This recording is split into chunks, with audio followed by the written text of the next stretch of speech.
தன்னுள் நிலாவாத புலால் உடம்பில் புகுந்து நின்ற கற்பகமே யான் உன்னை விடுவேன் அல்லேன் கனகம் மாமணி நிறத்து என் கடவுளானே.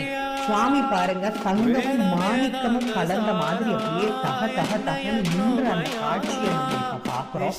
அருமையான காட்சி. வாழ்க்கையில ஒரு முறையாவது இந்த தரிசனத்தை நம்ம பார்க்கணும். என்ன அற்புதமான காட்சி.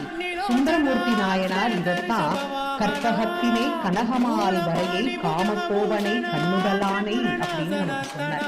இந்த அழகான காட்சிக்கு அப்புறம் சுவாமி பாருங்க, அழகான பொன்மலையாக இருந்த அவர் வெள்ளி மலையானாக திரும்பவும் நமக்கு காட்சி தருகிறார். அந்த பொன்மலையா இருக்கும் போது நான் உங்களுக்கு எடுத்த வீடியோவை இப்ப நான் உங்களுக்கு காட்டுறேன். ரொம்ப அருமையான பொன்னார் மேனியனுடைய தரிசனத்தை நீங்க பார்த்துட்டு இருக்கிறீங்க. பொன்னார் மேனியன் புலித்தோலை அரைக்கி அசைத்தவன். வாழ்க்கையில பல பேரும் கோடான கோடி ஆண்டு காலம் தவம் பண்ணினா கூட இந்த காட்சி கிடைக்காதுன்னு சொல்லுவாங்க.